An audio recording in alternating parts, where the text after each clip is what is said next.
So thank you very much. A very, very good afternoon to everyone. It is a pleasure to meet again as the membership. I'm very, very honored to have quite a number of distinguished colleagues who've been able to join. We will afford them the due recognition as we proceed. For now, I would suggest that we go straight to the reading of the notice. And I'll invite our honorary secretary then to take the reins of the wheel from there. Karibu sana, Madam Wanjiko Buinami. Asante. Thanks, Anna Chair. Thank you. I think maybe before we read the notice, we can maybe just do the small housekeeping rules. Chair, is that okay? That's fine. That's fine. Absolutely. Okay. So thank you everyone for joining. With regard to housekeeping, we'd just like to request if you have any questions, any comments, kindly you can either use the chat box or you can raise your hand and you will be given an opportunity to speak. This is just for making sure that we keep the conversation orderly. Yeah, so in case we don't see your hand, please do feel free to just type in the chat box. However, someone from the Secretariat will be looking out for hands and names. With regards to cameras, I think if you're speaking, kindly switch on your camera if you're in a position to, so that at least we can identify you and see who we're speaking to. Yes, I think that's everything. As usual, we keep the discussions polite, respectful, and professional. All right, thank you. So I can then proceed to read the agenda. So notice is hereby given that the 42nd Annual General Meeting of the Chartered Institute of Arbitrators of Kenya Limited will be held on Tuesday, 28th April 2026 from 2 p.m. East Africa time, virtually on Zoom. The agenda reads as follows. The first item on the agenda is to read the notice convening the 42nd Annual General Meeting. The second is to confirm quorum. Third is to approve the agenda. Fourth is to receive, consider, and adopt the minutes of the 41st Annual General Meeting held on Tuesday, 29th April 2025. Fifth item is to receive, consider, and adopt the branch chairman's report for the year ended 31st December 2025. Sixth item on the agenda, to receive, consider, and adopt the audited financial statements of the branch for the year ended 31st December 2025 and the honorary treasurer's report. To consider and appoint the auditors of the branch for the financial year 2026, and to authorize the board to fix the auditor's remuneration. Eighth item of the agenda is to elect one director as follows. So to fill one vacancy at the board rendered vacant by expiry of term of Engineer Kariuki Mushemi, who is retiring by rotation and being eligible has offered himself for re-election in accordance with Article 9.3.3 of the Articles of Association of the company. Ninth item on the agenda is to consider any other business for which due notification would have been received by the Secretary at least 14 days before the annual general meeting. The agenda is dated and signed on the 14th of April 2026 by myself, Ms. Wanjiko Muinami, the Honorary Secretary. Just a note at the bottom, pursuant to a resolution of the board and in furtherance of compliance with applicable governance requirements, the Board of Directors resolved not to fill the vacancies arising from the retirement by rotation of 5 out of 6. You're scrolling too fast.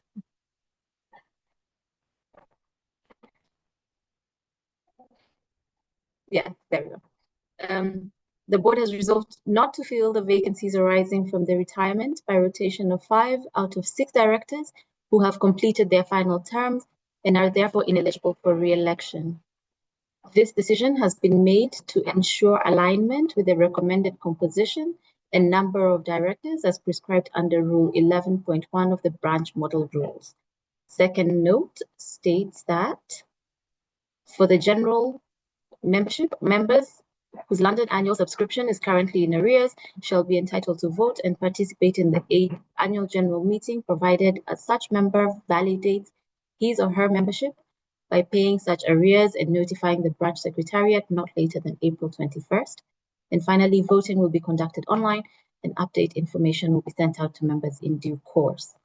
And that is the notice of the meeting. Thank you very much. Thank you very much, Honorary Secretary, for reading out the notice. I invite members to propose, a member to propose, and a second member to support that, so that we can proceed with the agenda as has been presented. May I have a proposal? Yes. Chairman, I propose. I second that, Billy. Thank you. Thank you very much. I think the first voice was QS Nyaga Kithinji, I suspect. Anthony Lubulela. Anthony, thank you very much. Council Senior, very good to have you on board. So proposed by Anthony Lubulela and seconded by Rajinda Billing. Thank you very much. Then moving on, I think if you could scroll to the very top of the agenda so that we could see what comes after. So I think all members can follow what the sequence. We will then go straight to item number 1, which is dealing with the confirmation of the minutes. Honorary Secretary, I think we can invite,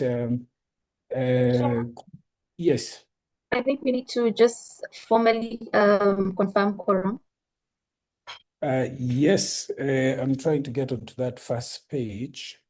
Yes, could we confirm quorum? Evelyn, you're able to look around and confirm quorum numbers?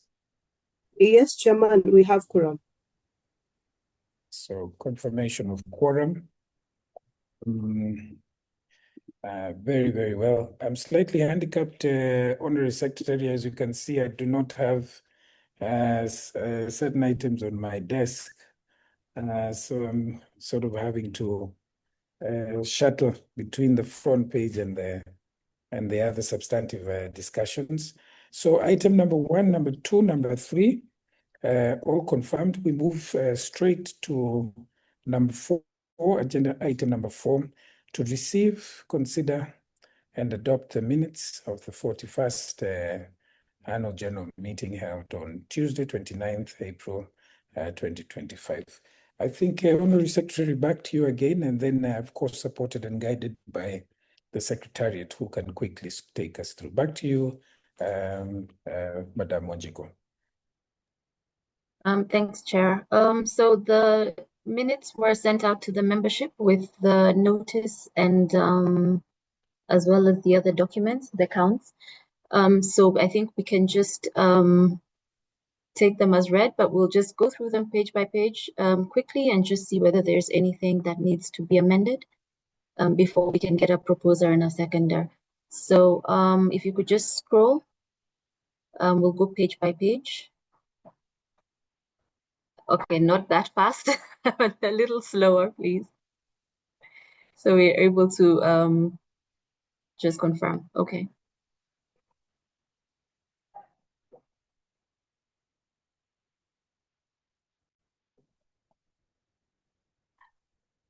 Okay, so page 1. So any comments or questions on page 1?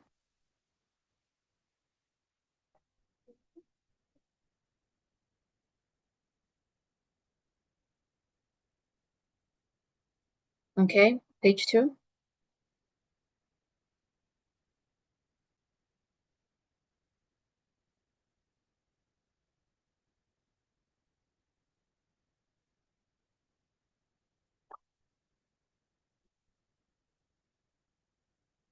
Page 3.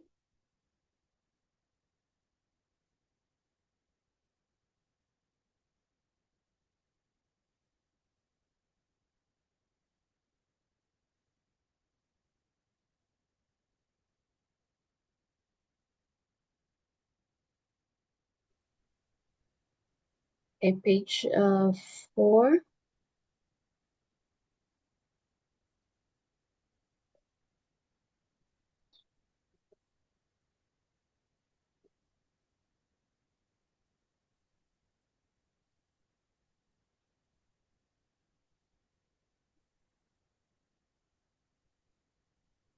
Page 5.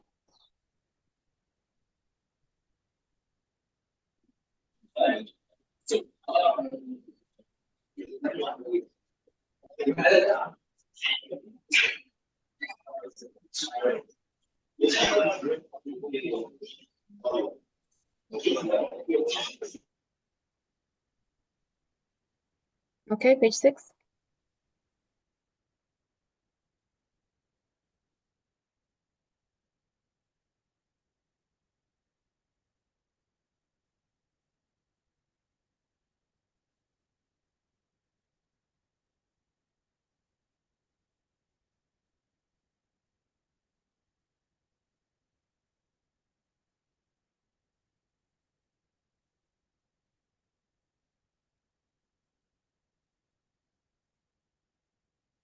Okay.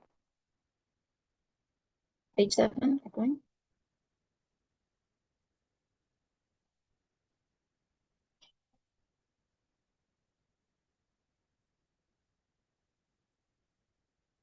On to page 8, please.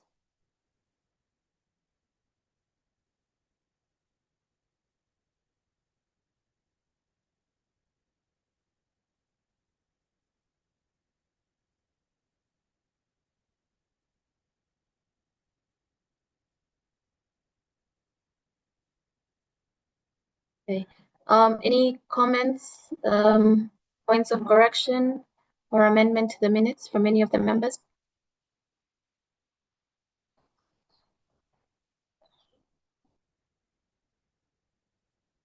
So I don't see any hands and I don't see any messages on the chat. So I will take that as an indication that all is well. So can I please get a proposer and a seconder for the minutes? Mr. Chairman, Jacqueline Wehenya here. I'll be ready and able to propose the minutes for adoption. Thank you. Fantastic. Right.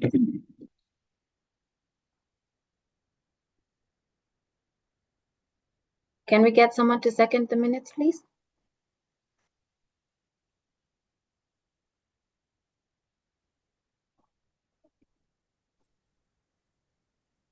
David Onsare, I second. Thank you very much. Thank you very much, YMG Chair. Thank you very much. Back to you, Chair. Asante sana, Madam Secretary. Thank you very much for taking us through those first initial items of the agenda. I have the pleasure in relation to item number 5 to share the report of the chair for the year ended 31st, the preceding year. There is a report that's already been circulated with all members. I won't go into that report, just to let you know that the details of what I'll be sharing in summary is in that report. So please, I encourage you to look at that report for the substantive details around what we're doing in terms of the governance structure, the education programs, the conferences, our membership service, the dispute appointment services, the research partnerships, as well as specific member interest groups, YMG Women in Arbitration, and the built environment. Later on, the Honorary Treasurer is going to be speaking about our finances, and hopefully I'll talk in greater detail around what we anticipate for the year ahead. So please allow me not to go into those specific details, but instead to share with you a PowerPoint that summarizes those discussions. I think it will be a fairly good way to manage time.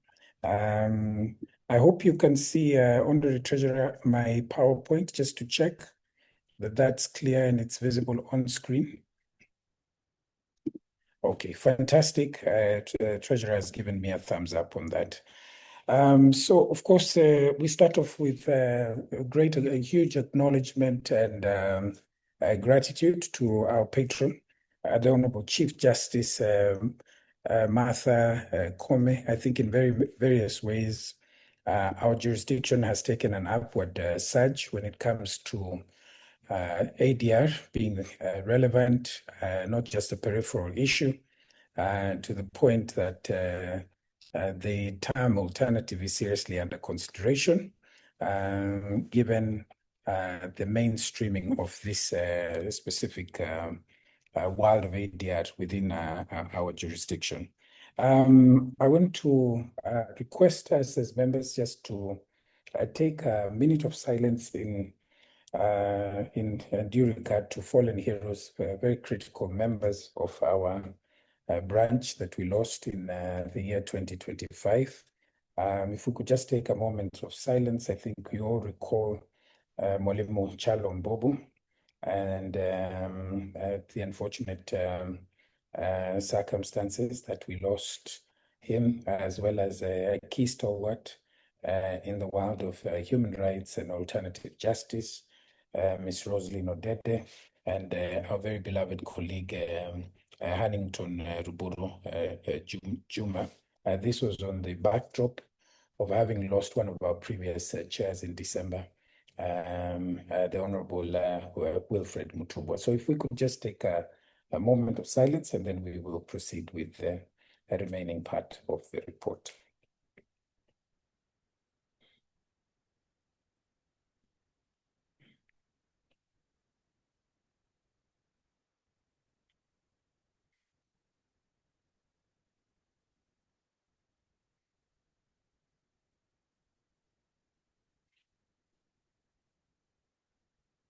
So we remember,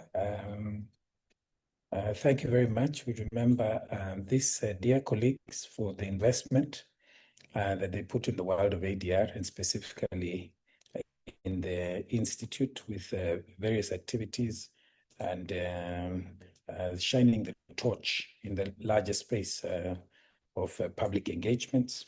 At the same time, I'd like to acknowledge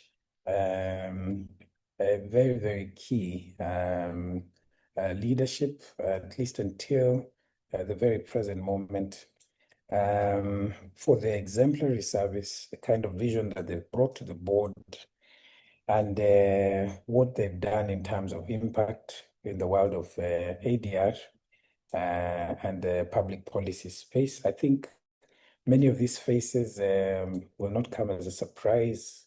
One of them includes our very honorary secretary, who is leading and guiding us in probably what is the umpteenth meeting, annual general meeting, where she has been such a reliable and safe pair of hands. We will miss her so much. I think we had all gotten used to your face, Honorary Secretary Wanjiku Mwinami. The Senator, the Honorable Dr. Sylvia Kasanga, also will leave a lot of us with fresh memories, what she's been able to do in the world of the built environment. I think I was joking with her earlier on in the day and hoping that she will still remain as engaged as she has been when she's been on the board. Remarkably, she was a senator with impact, because discussions around the ADR policy and legislation started during her tenure. Senator, you will be very, very missed, but goodbye, to see you later in other roles. And then our senior, probably the most senior member of our board, Director Arthur Igeria. All of us will know Arthur has been involved both with Ciarb and also with the Nairobi Center of International Arbitration. He's one of the pioneers that stabilized the discussions around ADR and has seen structures start to evolve in this area. Thank you very much for the wonderful service that you've given. And our fondly referred to director as Mwalimu QS Nyaga Kithinji. I hope he will get a chance to speak. But I think what he has done in the built environment, he straddles two professions, both one in the built environment and in the world of law and legal practice. He has been an amazing person to have in terms of skills, resources, capacity development. But later on, you'll see he's also headed our legal subcommittee as the convener, with a lot of policy and public interest litigation that department oversees, as well as MOUs in different parts of the country. And then again, we will really miss one of our youngest directors, and not the youngest. I'm not sure between yourself, Treasurer, and Dr. Nekoye, who goes for that prize, but we will miss architect Dr. Nekoye Masibili. She's held various portfolios since joining the board, and she's been with us for 6 years. Amongst them, of course, at one time she was the treasurer. She has served in the YMG steering committee at one stage of her engagement with Ciarb. We will miss you very much, Daktari, but we hope you'll remain equally engaged as we move forward. That's a summary of the education program. I would really like to thank the convener, David Onsara. You can see an upward surge when it comes to the total number of candidates. Behind all of this is also one of our oldest members in the Secretariat, who's ensured the necessary quality is maintained as we grow in the numbers.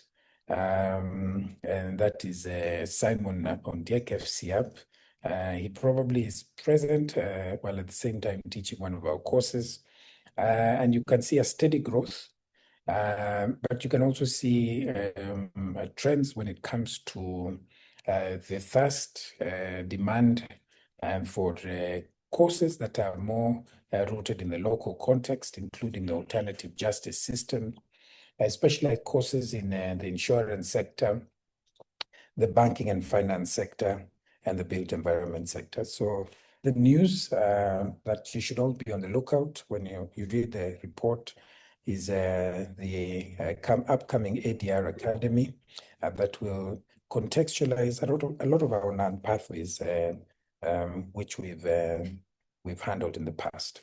Allow me to just confirm, I think, switch my gadgets slightly. I think I see a problem in, let me see, just make sure that I have the right document that I'm making reference to. Yeah, just to make sure that it's the correct document. Yeah, and then in terms of conferences, we've shared the first and inaugural ADR week that brought together policymakers and brought together practitioners, it brought together the user for a 5-day conference last year, mixing all the different platforms of the ADR engagements, mediation, adjudication, arbitration, domestic, international. And of course, I hope the VC is present. What his steering committee has been pushing, the alternative justice systems that take us to the grassroots. Highly successful. We had many dignitaries from all over, including the Chief Justices, cabinet secretaries, permanent secretaries, and so forth, principal secretaries, and various thought leaders in that area. We also would like to recognize the presence of Rina Chatra in relation to the Nairobi Arbitration Week, which Ciarb co-hosted with NCIA. a phenomenal success. If you'll recall, we had Chief Justices from across Africa. And in memory, I think I recall the Chief Justice of Zambia. Our very own patron was also present. And it was a phenomenal success, brought together practitioners. I also recognize the presence of the Emerita, Nairobi NCIA Chair, Nairobi Center of International Arbitration. I believe she may have joined us also, Jacqueline Oyuyo, a chartered arbitrator, for the wonderful work that they put during that time. We've been very, very blessed, fortunate to receive quite a number of awards also. Last year, we were voted as the best arbitration institution in Abuja. We celebrated heartily. We also had quite a number of our members receive accolades locally and internationally. I'll speak more about that shortly. In terms of membership service, I think you can see quite a lot was happening. I would like to I'd like to acknowledge the work the Secretariat has done in growing our membership base. You can see we had 195 new fellows. We've grown our associate base. We've increased the number of our members, MCRs, and we still have a strong contingent of chartered arbitrators. In terms of dispute appointment services, you can see that, again, you'll be able to read this from the report that's been circulated, that last year we were able to dispense with 371 cases. You can see the value in terms of those specific cases. Yes, I think you can see, most important, the turnaround time when it comes to what we as an institute have been able to do as far as the conveyor belt is concerned on the appointment of arbitrators and mediators. Then in terms of research and thought leadership, I'll speak a bit more in this regard. You will see that we have been able to do quite a bit of work when it comes to the launch of various publications. I'd like to acknowledge at this point the special work that Professor Kariuki Mwigwa has done for us. I think it has been phenomenal what he's been able to do in terms of the ADR journal. I think it deserves special notice. I don't know, Prof, whether you're around just to check. Professor Kariuki Mwigwa has been phenomenal in this area. Just would have wanted to say big congratulations for sustaining all of this over many, many years. I'm not sure what the bulk of numbers are in terms of what goes out, but I'm certain that we have global reach and a global voice when it comes to our authority as thought leaders in the world of ADR. I'd like to convey sincere thanks to quite a number of other publishers. In all our conferences, we have a book launch.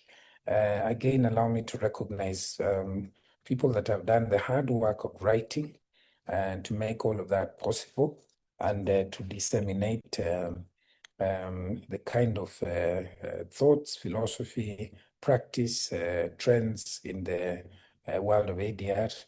I acknowledge our Emerita Chair, Jacqueline Wahenya, Chartered Arbitrator, who wrote several books last year, including one in the area of ELC, another book in the area of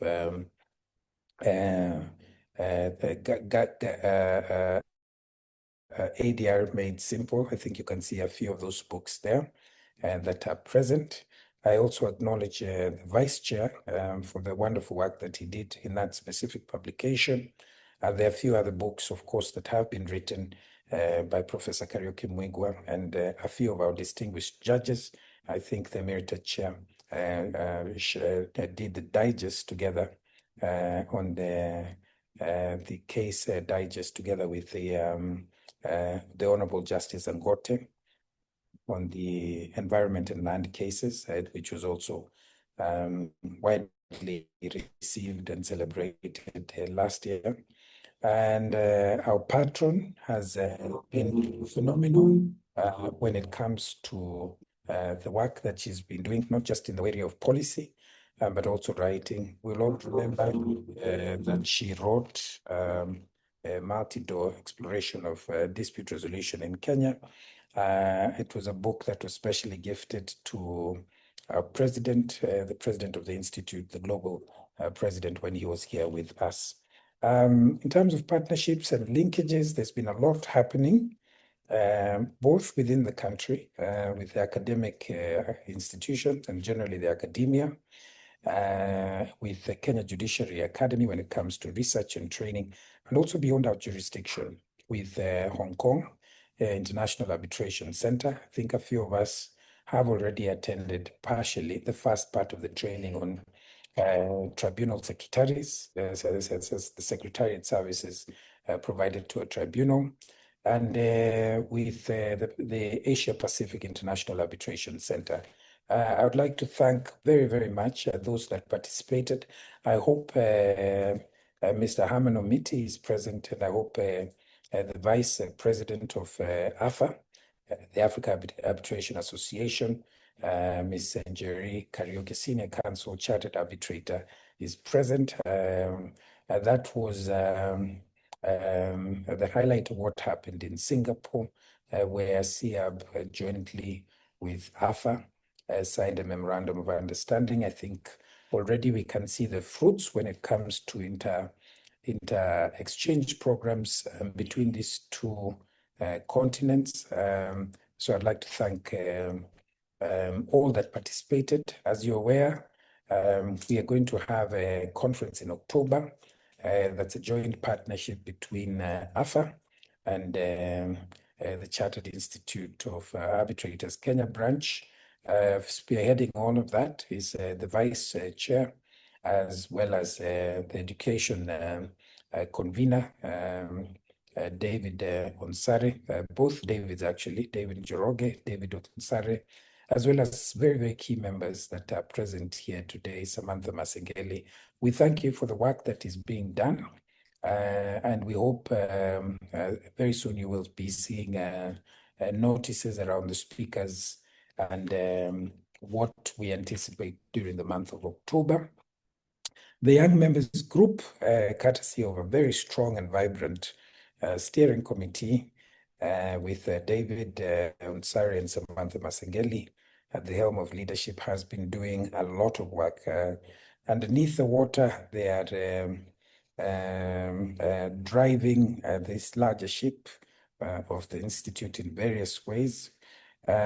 We have seen diverse engagements between them and the Young Arbiters Society, the formation of students who are interested in ADR at different universities.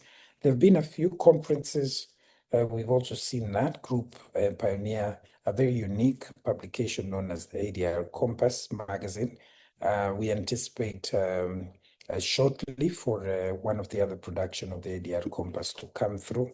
A very, very big thank you to the young members group. And then the built environment, of course, is a very, very vibrant part of the work that we do and the areas that we focus. Our membership is diverse and with a large contingent being drawn from the built environment. At the same time, our directors are also multidisciplinary. We have several engineers, QSs, architects on our directorship. They have been very, very key in work that we're doing, specifically in adjudication. Remember that 70% of the contracts that we often receive, the disputes are predominantly construction disputes. Quite a number of the members that you see before you on the presentation are pioneering what we call dispute review boards, and some of the evolution when it comes to the avoidance of disputes and the adjudication of those disputes through standing or ad hoc committees. I want to especially acknowledge senior most person in that area, Paul Karekezi, Engineer Paul Karekezi of Ciarb. I also want to thank Engineer Kariuki Moshemi for the tremendous work that he's doing there. And I would also like to thank the directors, in addition, Director Engineer Frederick Alwatch and QS Nyaga Kithinji for the fantastic work that's happening in that area. Senator Sebe Kasanga has been leading very, very strongly the growth of our membership in the world of architects. I think we've seen quite a number of specialized training programs that are bringing architects both at entry level and at Module 1. We say a very, very big thank you to her. And Engineer Daniel Cherono is leading a very unique project that will see a national list of dispute adjudicators is starting to influence the formation of contracts and the policy direction in that area. We are very thankful for phenomenal women that have been at the front of making sure that arbitration and ADR in general sees a wider representation. This is one area that requires more and more work and effort from us.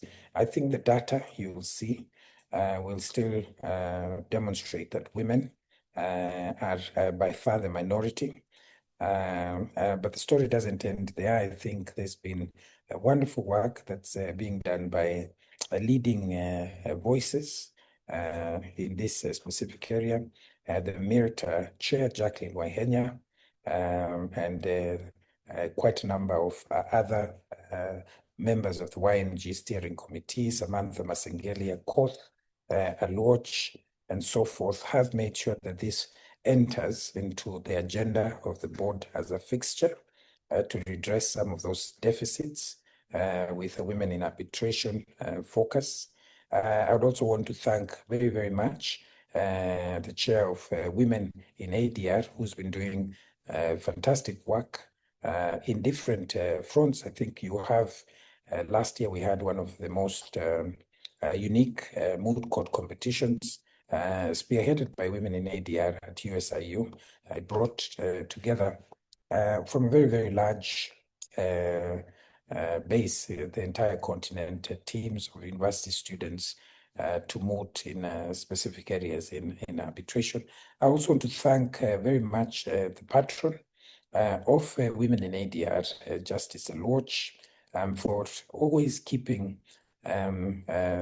this agenda on our table and doing so much as an ambassador for greater representation by women. And last but not least, of course, our very own patron is very passionate on this, in this particular area. The Honorable Chief Justice has continued to advocate, not just prior to when she ascended into that office, but post, the importance of involving women in various areas, including in dispute resolution. Last but not least, allow me to recognize the achievements. This is by no means exhaustive for what has happened in the past year. There have been various awards. I recognize Professor Kariuki Mwigwa, Senior Counsel, Chartered Arbitrator. He received a Vice Chancellor's Excellence Award. We all know him as a professor in the area of ADR. David Unsare also received the Young Arbitration Practitioner of the Year at the East African International Arbitration Center Conference.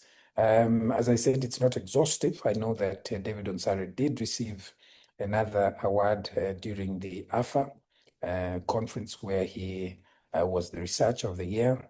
I recognize Jacqueline Waihenya as a unique contribution in making it to the top 50 Hall of Fame when it came to the recognition of women in the 2026 courtroom awards about 2-3 months ago. Quite a number of our colleagues were also conferred with the rank of senior counsel.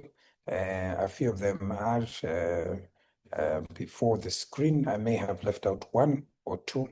Allow me to say a big salutation to Njeri Kariuki, Senior Counsel. I hope she's present. Evans Gaturu, Christine Agimba, Professor Mwigwe Njeru Regero, Kennedy Ogeto, Emerita Solicitor General, James Odwall, Alexandra Contros, Mohammed Balala, Eric Theuri, Paul Lilian, and Nazima Malik. That, in a sense, gives you a pretty clear picture on the membership and the weight that the membership has in society. During this year, quite a number of our colleagues were appointed to positions of note and distinction. Allow me to first congratulate and to say a very, very big kudos to Rina Chatra, who is the newly appointed chair of the NCIA, as well as Nancy Manyara, who is also appointed a board member of the Nairobi Center of International Arbitration, as well as the QS Simon Malonza, who has also made it to that board. Professor Kariuki Mwigwe has been appointed to the Asia International Arbitration Center as a member of that board. Jerry Onyango, I think, has been appointed very recently to the CAF disciplinary committee. We're very honored to have the area of adjudication growing with key members of the built environment. David Kagwa is a country rep, Uganda country rep, Engineer Chirono, Kenya country rep, and our very own Paul Karekezi, who is the head of Region 2 in the DRBF, the Dispute Resolution Board Foundation's structures. Eunice Lumalas, FCAB, has recently been appointed as a member of the ISPAC Disciplinary Committee. Kudos. Engineer Frederick Aloch is now the chair of the Capacity Development Committee of ASEC, and John Ohaga is the newly appointed arbitrator, one of the arbitrators of the Court of Arbitration for Sport.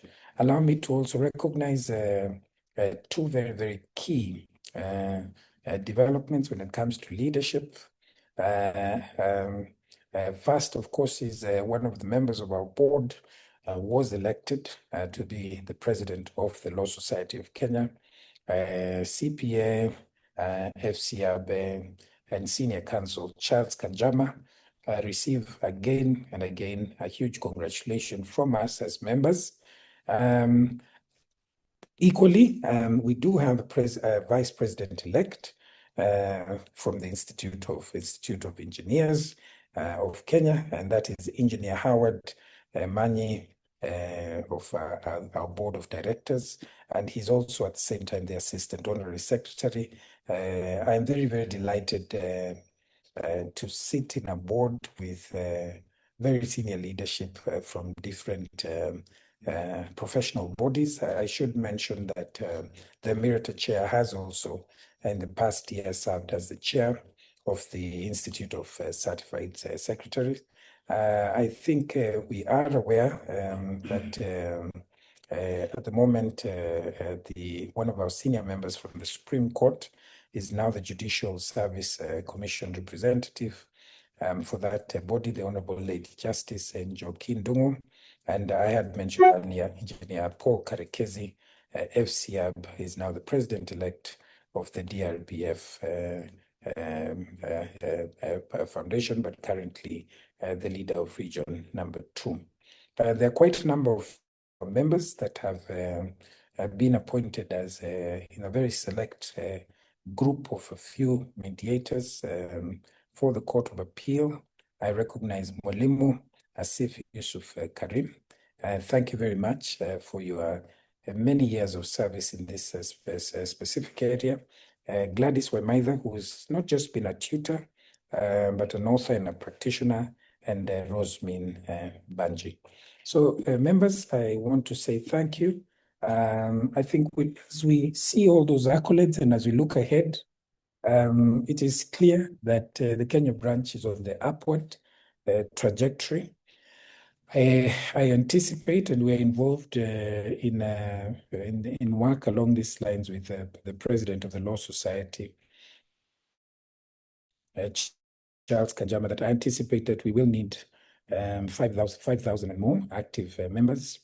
There is an initiative that we've taken when it comes to the small claims court and the partnership that we can have between that court and the institute in terms of having an accelerated form of arbitration, specifically for small claims. As you all know, wonderful work was done during the time of the Emeritus Chair, Samuel Nderito, in making sure that our rules foresaw that.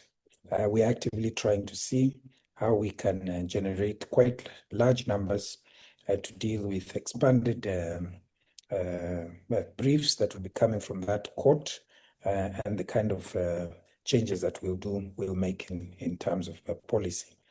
And then, of course, I think we are defining through our strategic plan that will be shared with members again later. I think we had a validation session last week, but you'll see one of the major shifts in that strategic plan is how we define ourselves as those that, as an institute that offers the service of dispute resolutions, that being our main product, as opposed to an institute that is as traditionally known to produce arbitrators and mediators. So I think we had wonderful contributions from several of our seniors around the direction that we'll be taking and what that would entail. Thank you very much, Engineer Dr. Morris De Souza, for your contributions during that validation session. Of course, there's so much more that's happening in terms of partnership and linkages, as I had mentioned earlier. But the most important, I think, value that will enable us to realize that noble aspiration as captured in the strategic plan is unity. And I sincerely hope, as we move forward with the task ahead, with the speed that we are moving, and with so much of the society and public looking up to us, that we can move together in unity and push for an effective resolution for a better world. I thank so many of you, and anyone that I may not have mentioned, I'd like to sincerely thank and recognize that there's so much that everyone has been doing behind the scenes. I also recognize the presence of the special member. It's very good to have Jonathan with us all the way from London, and the kind of support that we have received from them from that side. Allow me here, Madam Secretary, to pause and then invite any contributions, thoughts on this report. Asante sana.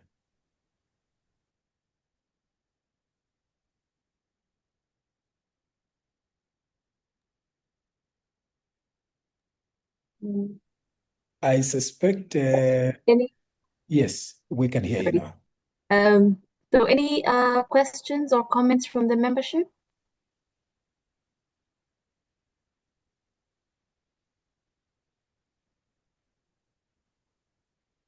Chair, thank you very much for that very comprehensive report. I think you've managed to highlight a lot of wins that we've had this year, not just individually, but as a branch as well. So thank you very much for that. I don't see any messages in the chat group. I don't see any hands up either.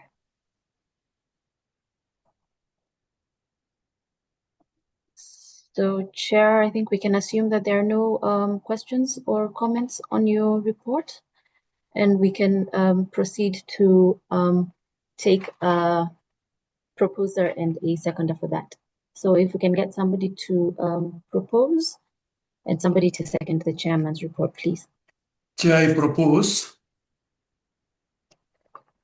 Thank you very much, Judge Ringara. And I Second.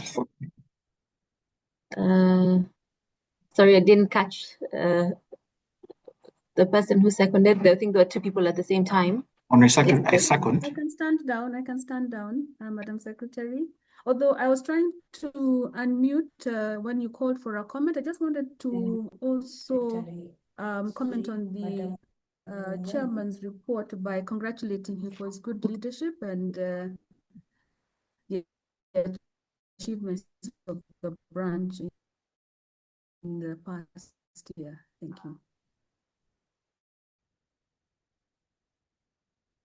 Thank you, Meredith. We can take your report as adopted, Chair. Thank you very much.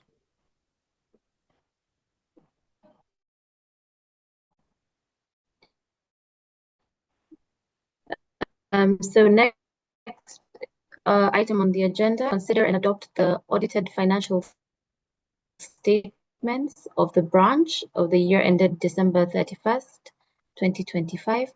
So for this, I will hand over to the Honorary Treasurer to take us through and guide us that item on the agenda. So welcome, Honorary Treasurer. The floor is yours. Thank you very much, Board, members of the Secretariat, our esteemed patron in absentia, honored past chairs, fellow arbitrators, fellow members, our invited guests, and friends you all. It is my distinct honor and privilege in my capacity as Honorary Treasurer and my first port of position and performance of the Institute for the financial year ended 31st December 2025. Review of the same is at page 17 and 18 of the AGM booklet.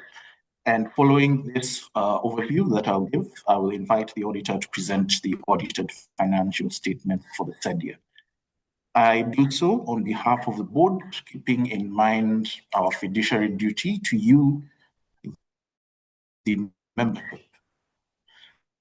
I'll begin by indicating that this is, or rather last year was the year when the board took office. We inherited a financial picture that required honest acknowledgement.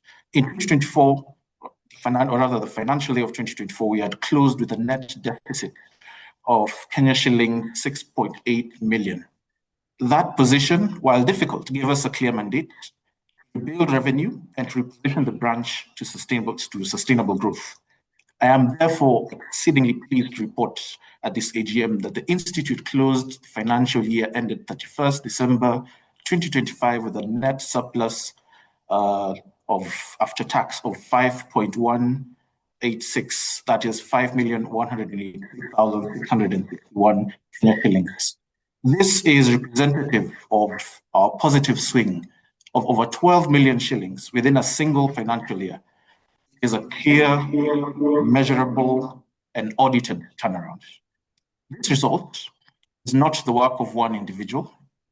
It is a product of a rejuvenated education and events calendar, prudent expenditure management, and most importantly, the renewed confidence in active participation of you, our members.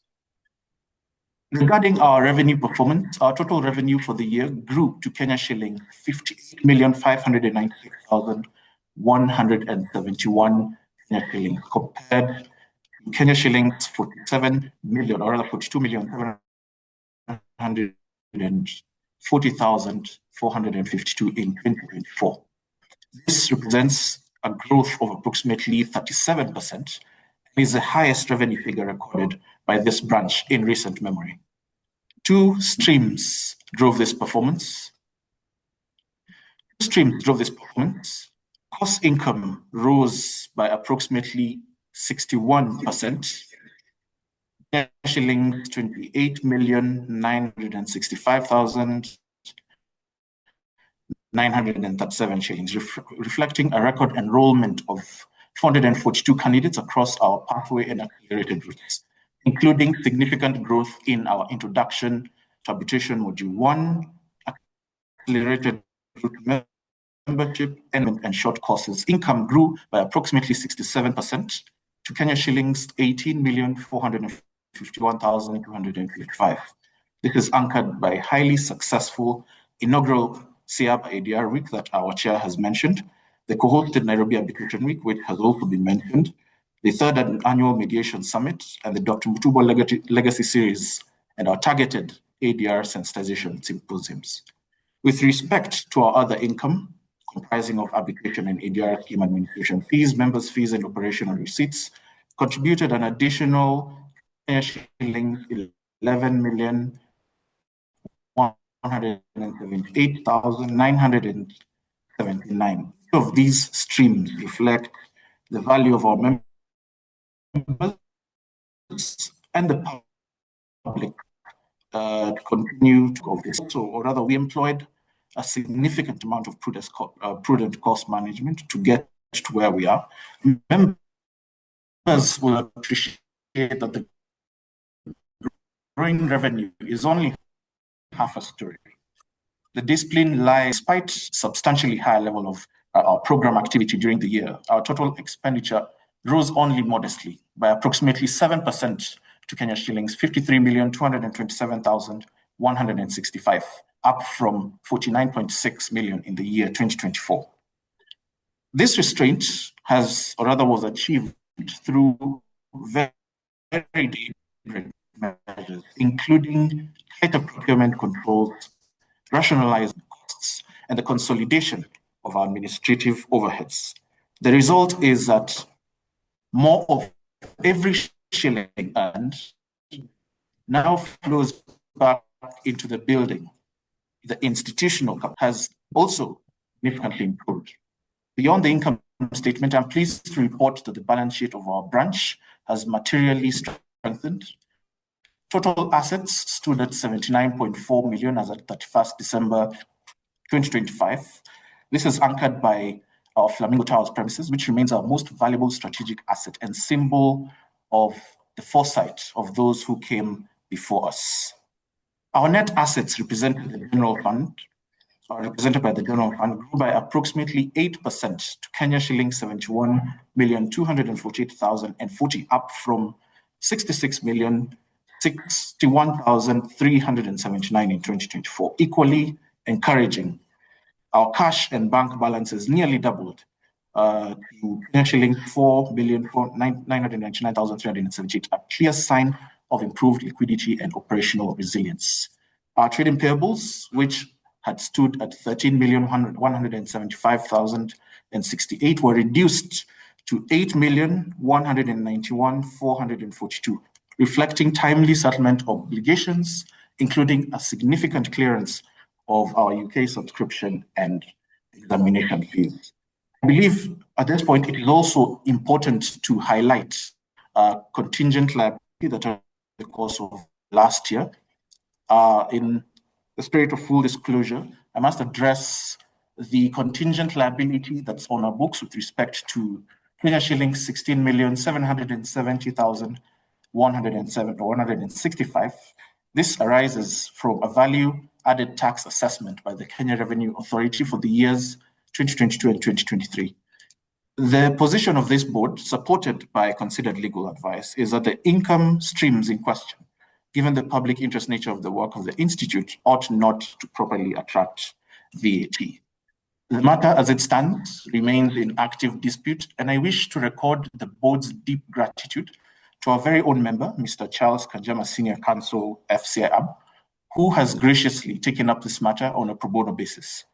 We as a board remain confident in the eventual outcome, and members can rest assured that this exposure is being handled with the seriousness and professionalism it deserves. Lastly, with respect to audits or our auditors, our independent auditors, Maingi, Auka and Company Advocates LLP, have completed their audits and have issued an unqualified, clean opinion on the financial statements of the year ended 31st December 2025. They have confirmed that the financial statements reflect a fair view of the financial position of the bank in accordance with the International Financial Responsibility and the Companies Act of 2015. On behalf of the board, I confirm that we have no material uncertainty regarding the going concern of this branch. The Institute is well placed to meet its obligations as they fall due, invest in the delivery of its mandate, and to continue serving its members for the foreseeable future. Looking ahead, Mr. Chair, the financial reset of 2025 is not an end in itself.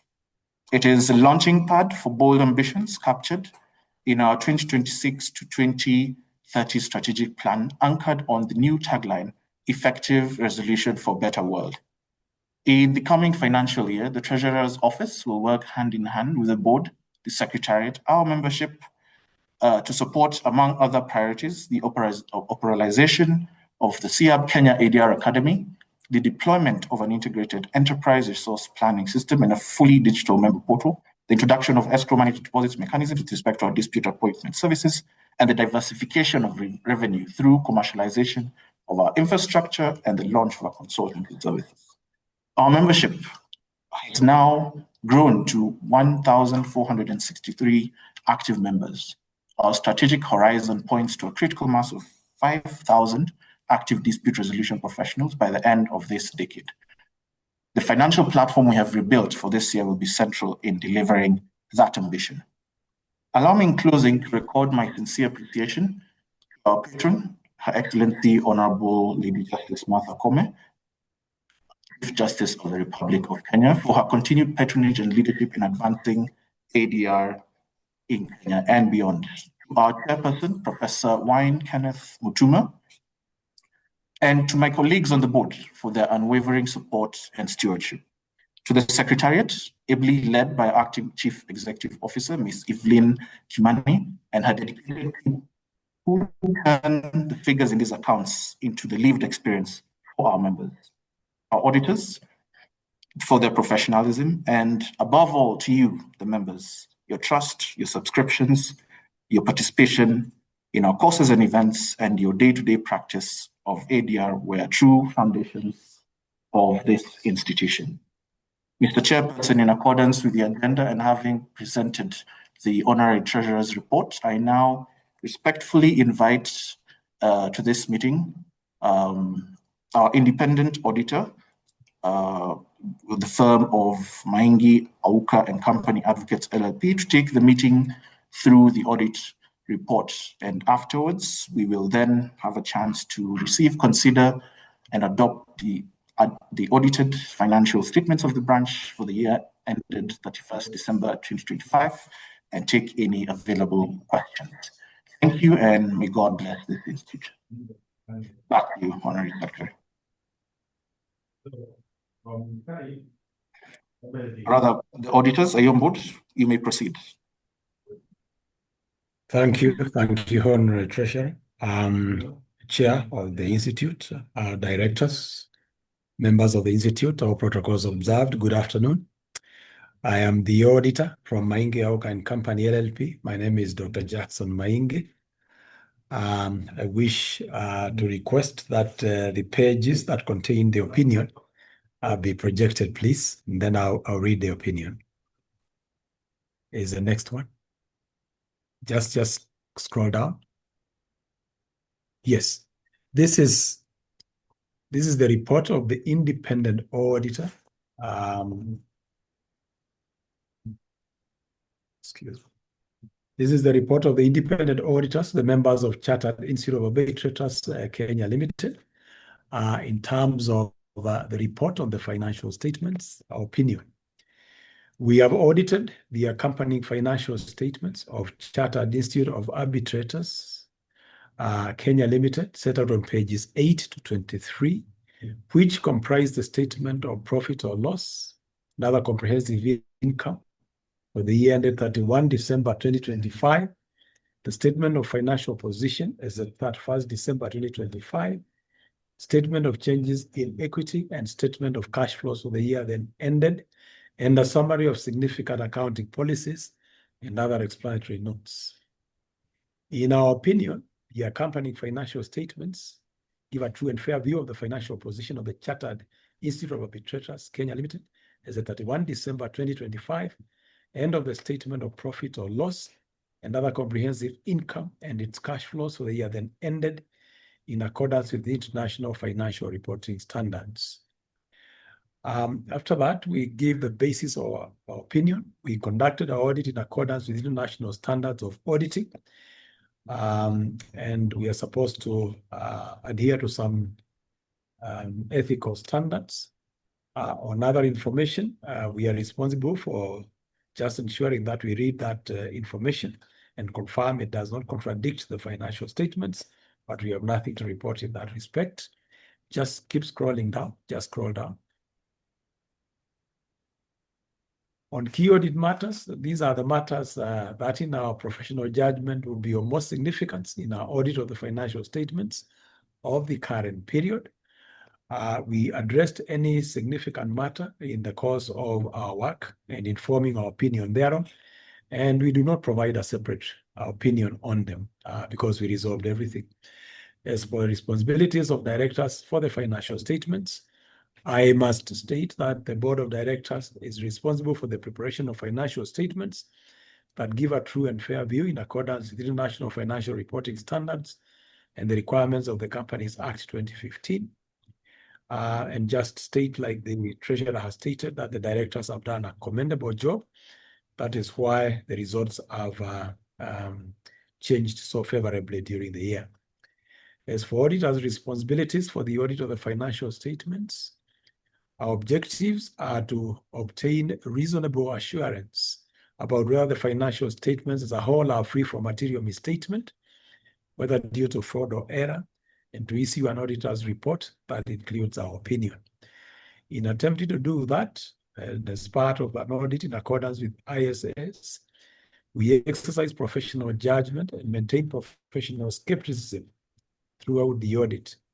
We also identify and assess the risks of material misstatement of the financial statements, whether due to fraud or error, design and perform audit procedures responsive to those risks, and obtain audit evidence that is sufficient and appropriate to provide a basis for our opinion.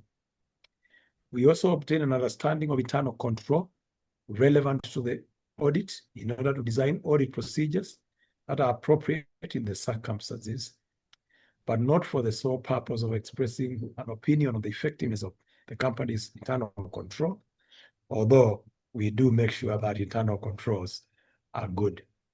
We evaluate the appropriateness of accounting policies that are used and the reasonableness of accounting estimates and related disclosures made by the directors. We also evaluate the overall presentation, structure, and content of the financial statements, including the disclosures and whether the financial statements represent the underlying transactions and events in a manner that achieves fair presentation. We conclude on the appropriateness of the director's use of the going concern basis of accounting. I just scroll down. And based on the audit evidence, whether material uncertainty exists to events or conditions that may cast doubt on the company's ability to continue as a going concern. But we don't have a problem. The institute is a going concern. We also obtain sufficient appropriate audit evidence regarding the information of the branch of business activities within the company to express an opinion on the financial statements. We are responsible for the direction, supervision, and performance of the company's audit, and we remain responsible for our audit opinion. Report on other legal requirements as required by the Kenyan Companies Act 2015. We report to you based on our audit. But in our opinion, the information given in the report of the directors on pages 2 to 3 in this statement of accounts is consistent with the financial statements. So because we were satisfied that the accounts presented a true and fair view, we were able to sign those accounts on the 5th of February, 2026. The QR code that you see there would confirm whether the person who is signing is in good standing. Thank you, Honorary Treasurer. I want to finish my report at that point. Thank you. Thank you. Back to you, Treasurer. Thank you very much. Thank you very much, FCPA Dr. Jackson K. Maingi, for your dedication and for the presentation of the audited financial accounts. I can see there are 2 questions on the platform. I will proceed to answer the second question. The first question will be taken by one of my colleagues. This is the question by Sarah Etendi Okumu. Good afternoon. Despite increase in revenue, which is commendable, our expenses still remain high. What is the institute's highest costs center, and what mechanisms have we put in place to reduce the same? Thank you very much, and I think that's a very pertinent question. The institute's highest costs center is with respect to its employment expenses, which currently sit around 16.25 million. This approximately represents 30.5% of the total expenditure. This is followed by administrative expenses at 14.84 million. So while these costs are consistent, members would expect of a professional services and education-driven institution of this skill. However, given your question, it's worth noting that while the absolute cost base remains substantial, total expenditure only rose by 7.2% in the year under review, against revenue growth of 7.1%. So basically speaking, the cost-income ratio of the institute has improved materially. Looking forward, and in appreciation of the basis of your question, the board is determined to include future efficiency gains, which will come principally from technology, including the development of the integrated ERP system and digital member portal, both of which will allow the existing team to absorb higher levels of activity without proportional cost growth. Ultimately, the most powerful mechanism for managing cost intensity is to grow revenue faster than the cost base, so that our overheads consume a steadily smaller proportion of every shilling earned. That is what happened in the year 2025, and the priorities anchored in the 2026 to 2030 strategic plan are designed to extend that trajectory. Thank you very much for that question.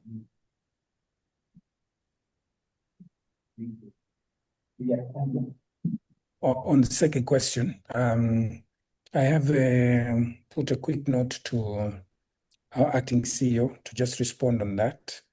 This is a question from my good friend and colleague, Shafiq Tabji. Good afternoon. Apart from the training and events, how many arbitrations, mediations, referrals did the Ciarb receive? Let me just confirm that, Evelyn, you're able to unmute and speak. Yes, Chair, I can be able to respond to that. Okay, if she's not, as you all know, that part of our secretary, she has been on leave. Chairman, we just brought her on back from leave for this purpose. But I can say roughly the number is 370 something. I may not have the exact categories, but they have been indicated in the report that's been shared by email and also on the WhatsApp platform. But I do recall the number 300. VC, you can help me. I think that was the right number, 371. Yeah, please. 371. Okay. Thank you. Thank you very much for that. Again, Mr. Shafiq. Okay. I think, Honorary Secretary, I think I do not see any other hands. And I think we can, Treasurer, with your good permission, if you're finished on agenda number 6, I think we can hand it back to the Honorary Secretary to seek the necessary proposals and secondment for its adoption. Thank you. I have my hand up. Thank you, Chair. I confirm. Since there are no further questions, no hands, sorry, we have a Honorary question. Secretary, we proceed I have my hand up. propose, or rather to seek proposal and second of this agenda item. Thank you very much. Treasurer, there's a hand up. And thank you very much for the membership for your continued patronage and support. Okay, Honorary Treasurer, there's a hand up. I think there's one more question. Okay. I think that was from Mr. Secretary, Charles. I think I am being Charles added Omega, to a please. few hands that are up. Very easy for us to miss them. Can I go ahead? I can hand over the facilitation to that, but I can, on that part, I see a hand from Charles Omega. Yeah. And there may be Yes, other hands. Mr. Omega, go ahead. Back to you, Honorary Secretary. Yeah. I just want to appreciate the comprehensive presentation of the statutory accounts by our able Treasurer, James Kariuki. I will make one suggestion and maybe ask clarification on one issue. My suggestion is that apart from the tables and the numbers, I would like to make a modest suggestion that if the Institute could consider, where appropriate, adding non-statutory visual aids such as graphs and charts highlighting key financial movements and trends. That is for consideration, Honorable Treasurer. My clarification is on regarding note number 15 on undisclosed or unidentified bank credits, which have increased to 2.4 million from 2 million the previous year. I appreciate the transparency and disclosure. It may be important for the Institute to strengthen the follow-up mechanism with the bank to ensure that all credits are properly identified, particularly in light of the anti-money laundering requirements. On the same, additionally, given that these are unidentified amounts form a significant part of the reported cash and bank balances of 4.9 million, it may be helpful to provide further clarification so that the reliability of the cash position is assured. And just to finish on that particular issue, perhaps management could also comment on any steps being taken to resolve these balances and whether there may be any potential implications, including those relating to unclaimed assets, should the matter remain unresolved. Thank you very much.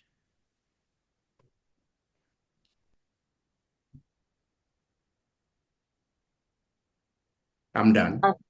Thank you very much for that, Mr. Omega. Mr. Omega, thank you very much for those comments and for your inquiry. First of all, the board acknowledges the increase in the undisclosed or identified bank credits from, as you've mentioned, Kenya shillings 2 million to the 2.4. This is an increase of approximately 337,000. You're entirely correct that this balance must be subject to a robust follow-up mechanism, both as a matter of financial discipline and in order to meet the Institute's obligations under the Proceeds of Crime and Anti-Money Laundering Act, as you have mentioned.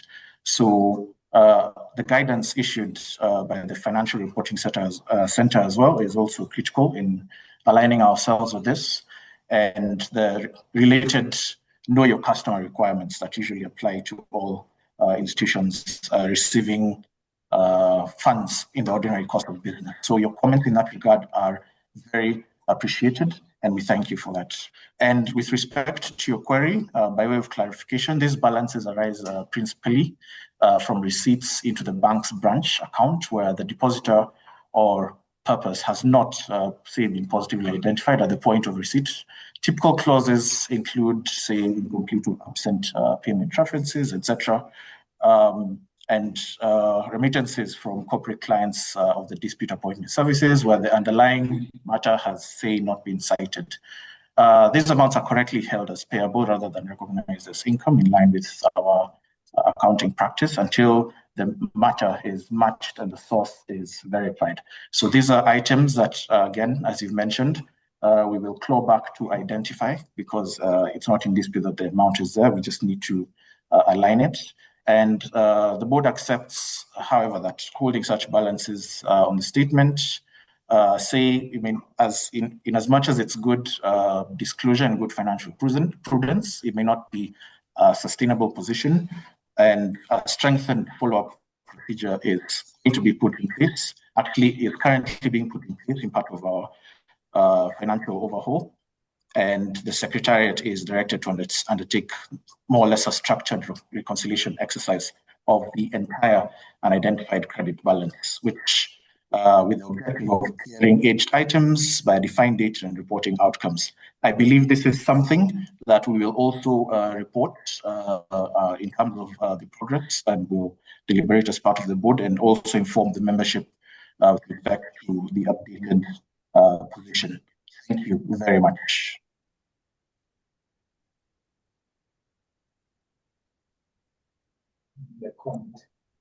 There's a further comment by Martin Mwangi.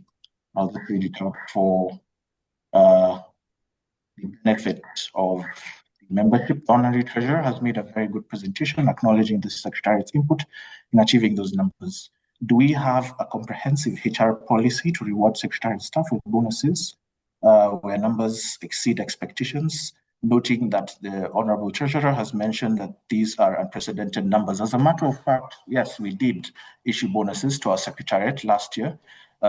This is something that, of course, not just within the realm of financial prudence, but also acknowledging the immense amount of effort that has been put in. And in my report, I remember critically mentioning the important role that the Secretariat has had to play, not just within the activities of the Institute, but also within the services being provided to our membership, the events that are being held, including not limited to the very successful ADR week that was held. So to confirm your question, yes, that has happened. It will continue to happen. And that is something that we will continue to do in the spirit of keeping our Secretariat at the peak of functionality. Thank you very much for that question, Martin.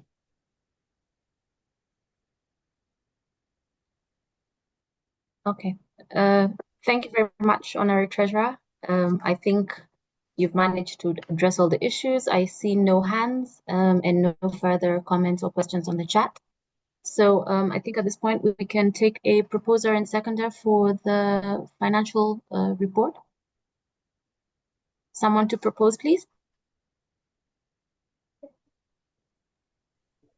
I propose. Anthony Lubulela. Thank you very much. Seconder, please. A second. Sorry, I didn't catch who that was. Engineer Kyoko. Oh, thank you very much.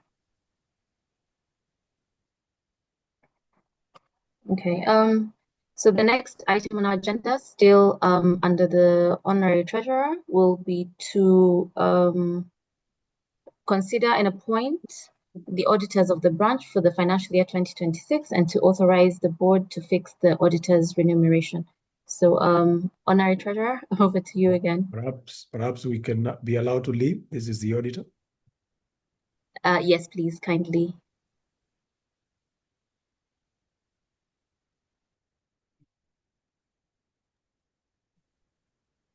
Honorary Secretary, just a moment. There is a document we need to pull up with respect to this particular item.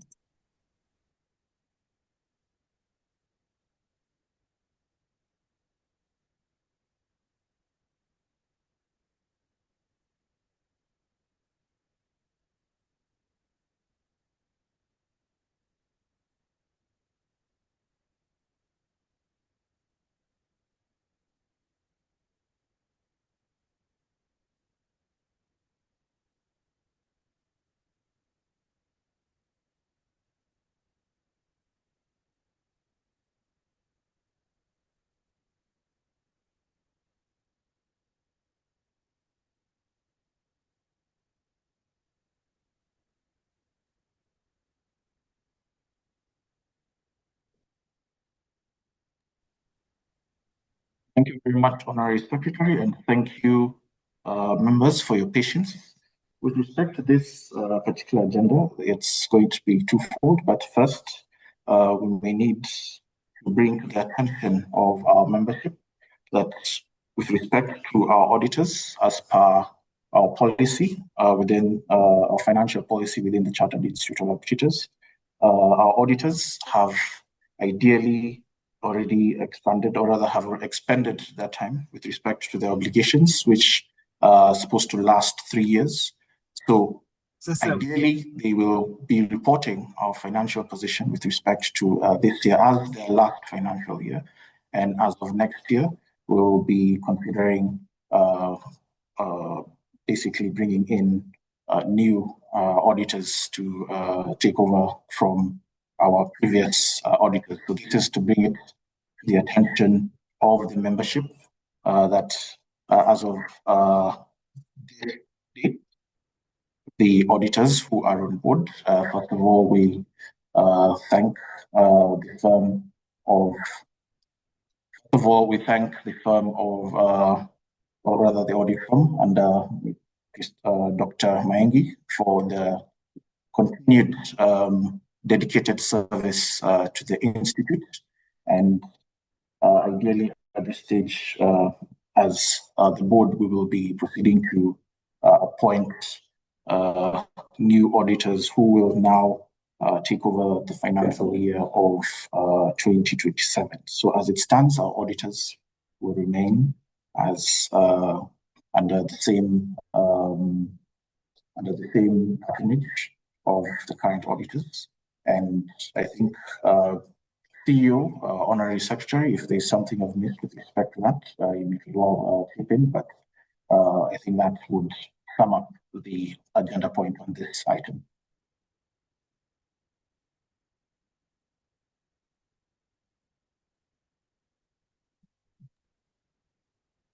Sorry, Honorary Treasurer, I didn't catch the last bit. I think the internet is acting up.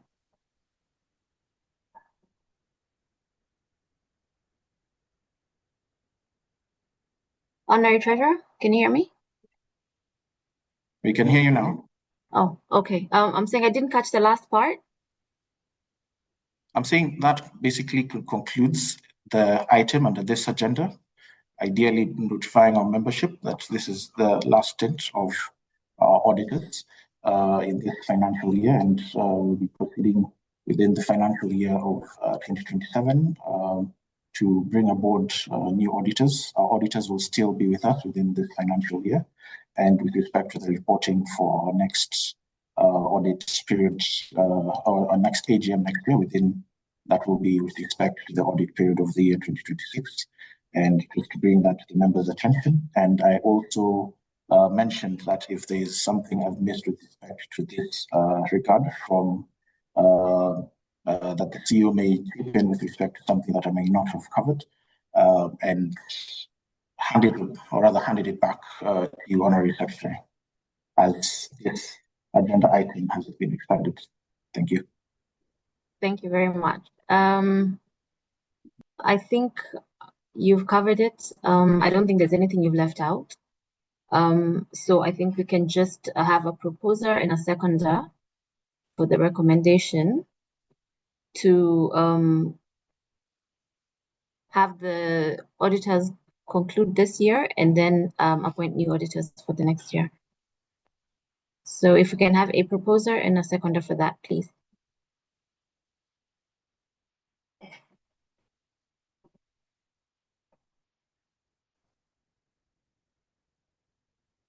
Secretary, I can propose. I second. Okay, apologies. Just kindly give me your name once you propose or second, just for the record, so I don't have a Professor mistake. Dot proposes. Thank you very much, Professor. And seconders? Dr. Engineer Kyoko. Thank you very much, Dr. Kyoko.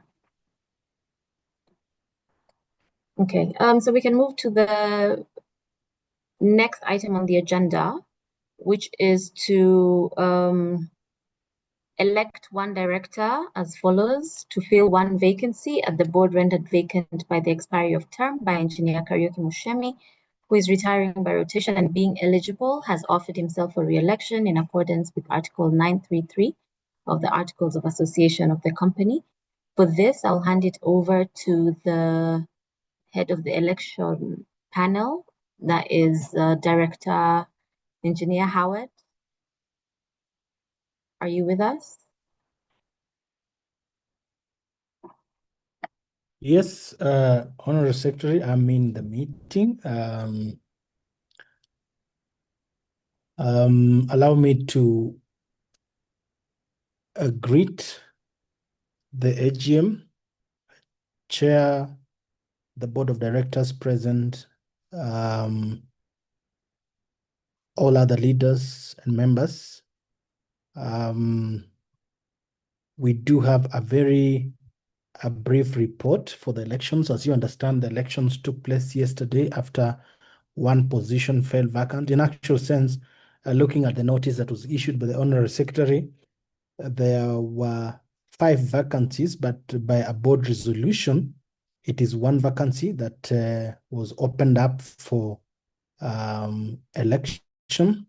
And perhaps if you would allow me on sec, I could project. I have a very, very short report. So if you could allow me, I could just project the report, run us through. It's only 1 page, and then we can declare the results of the election.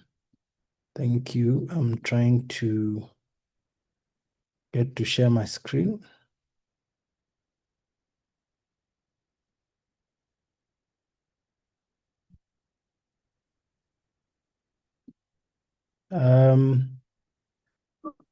It tells me that the host isn't allowing sharing for this meeting, so maybe I need to be allowed to share from the other end.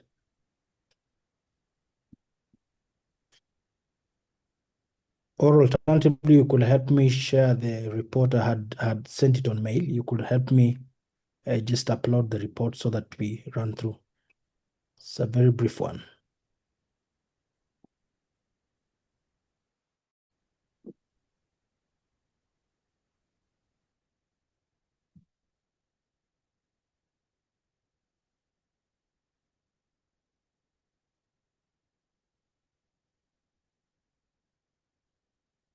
Thank you. Let me try Engineer again. Howard, you now have sharing, Yes. right? You're able to share now. Thank you so much. There you go. The elections report. I think it was a good thing that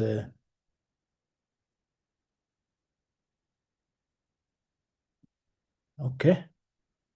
So, ladies and gentlemen, it's the members of the election panel were selected to manage the election process, and the members selected for the purpose of the 42nd Annual General Meeting, elections that leads to the 42nd Annual General Meeting, were myself, Director David Onsare, Director Kananu Mutea, Mr. Simon Ondiek, and Mr. Resia Gadonga from the Secretariat. A notice had earlier been issued, a communication to the membership informing that the board looks to fill 1 vacancy of the board of Chartered Institute of Arbitrators was issued out. The deadline to submit that nomination forms and candidate profiles was set on Monday, 16th March 2026 at 5 p.m. That was through mail. The branch received expressions of interest for nomination from the following candidates. We had Kenneth Kirema Miriti, a membership number 38936, who is a member. He's a banking consultant, and he was proposed by Wanjiku Muinami and seconded by Nderitu Mbiriri. Engineer Kariuki Mushemi was the second candidate. Membership number 31683. He's a member. By profession, he's a civil and structural engineer. It was proposed by Arthur Igeria and Frederick Alwatch. And the third contestant was Christine Mwikali Musau, membership number 38764. She's a member and an arbitrator. She was proposed by William Gidara and Calvin Nyanchoti.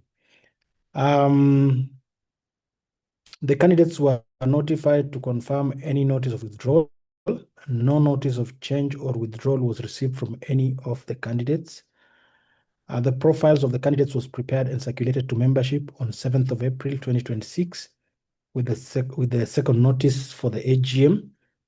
Voting was held on Monday 27th, that was yesterday, 27th April 2026 from 7 a.m. to 5 p.m. and at the close of voting, 48% of those eligible to vote had cast their vote. Therefore, it is my singular honor to now, I received the link and access to the voting results. So it's my singular honor to now lead us to open the online voting platform so that we can read the results. And to do so, I will share another screen so that we can see the results together. Yes, I hope we do have that.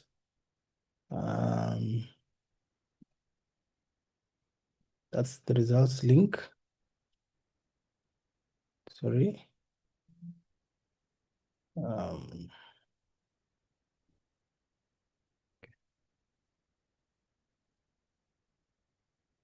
There you go. And those are the results, ladies and gentlemen.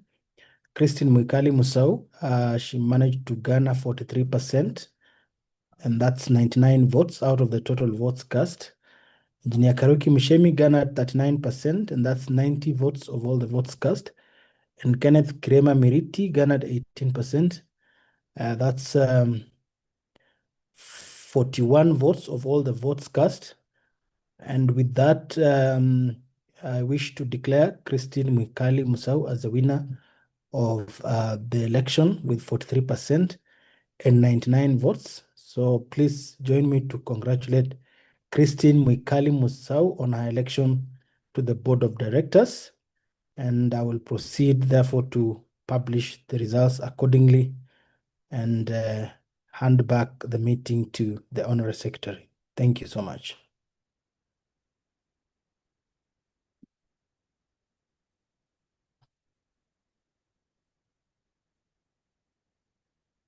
Back to you, Onsek.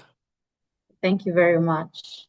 Congratulations to Christine Mwikali Musau, and we wish you all the best as you serve on the board and help to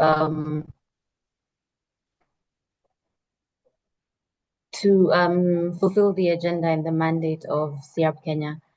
So thank you congratulations. Thank you so much. Thank you. I appreciate it. Thank you so much. Maybe you can turn on your camera briefly so we can all see you and wave our congratulations. Thank you. I appreciate it. Thank you so much. Tunangoja sura Christine. Are you able to turn on your camera? My camera is on. I believe everyone can see me. Is everyone able to see me? My camera is on. Yes, now we can. We can see you now. Thank you, Chair. Thank you, Chair. And thank you, Ciarb community. I truly appreciate it. Thank you so much. All right. Thank you. Okay. That's usually the most exciting part of the AGM. Now that that's done, we can move on to the last item on the agenda, which is to consider any other business for which due notification will have been received by the Secretary at least 14 days before the annual general meeting. At this point, I can confirm that I have not received any other business, and therefore that agenda item is therefore not, there's nothing to report on that agenda item as I've not received any notification. So thank you very much. Maybe I hand it back to the chair. Thank you very much, Honorary Secretary. Thank you. We will miss your role. I think you just need to know that. We will miss your familiar voice, your stable direction, your mastery of AGMs and procedure. And we do hope we have a good succession program going to take over what you've done. Welcome and big congratulations to Christine Mwikali Musau. We are very, very, very happy and honored to have you on the board. We are looking forward to the unique skill, expertise, experience that you're going to bring on our board. Very, very big thank you to our wonderful director, Engineer Kariuki Mushemi. You are a tremendous asset in the time that you've been with us. The work that we've been doing in the built environment, I think, has been squarely within your terrain. Please, we have a huge task lifting that question around adjudication in the national list, and we look forward to your participation. Thank you so much to Kenneth Biriti for participating. You remain a very active member of our Ciarb board. You do so much in terms of the area of trade and commerce and the ICC. The much efforts that you've put in that area have really seen our profile go up. I recognize quite a number of people that you work with in collaboration, Kenneth Miriti, including the Miriti Kill Desai. I think he was on earlier. And then thank you very much, members. Interestingly, that was quite a high turnout when it comes to the voting. We are so pleased to be part of a membership that's quite active. I think in recent days, a lot of professional bodies have been trying to think around the question of apathy and how to get their members active. I want to thank you because that sense of activeness, it can be designed from the elections. And then thank you to everyone who's been able to join. Our senior members always deserve a special recognition because we stand on the shoulders of giants. Justice retired Aaron Ringera, I think he was present earlier. I think Justice Mary Kasango was also present, just to name a few. Engineer De Souza, we thank you. We are talking about, I think Engineer fondly says he had gotten his PhD, at least when I had not yet been an active participant on this planet. Thank you very much, LSK President. Very good to have you with us. We have shared quite a number of discussions that we've had on the sidelines. And I could go on and on. Senior Counsel John Ohaga, thank you for so much that you continue to do for the Institute. Some of it even pro bono. I think there are some matters that you've handled in the constitutional domain, our documents and so forth. So asanteni sana. We look forward to a very exciting year ahead of us. We will have the launch of a strategic plan on the first board meeting, so please look out for that. We'll have a cocktail. We have a cocktail celebrating quite a number of fellows here at the Institute. There will be a round of celebration drinks, good food. It is your institute. If you are free in the evening, please do pass by. And then, of course, we have the notice board that continues to share some of the announcements. I'm looking at the Secretariat just in case there's anything that I have missed in terms of announcements. I'm looking at VC just in case there's anything. Anything else, of course, will be shared on our WhatsApp and usual email channels. Asanteni sana. With that, I think we can formally close the AGM, and thank you to all of you that participated. Congratulations once again, Christine. We will sidebar and welcome you to the board. Asante sana.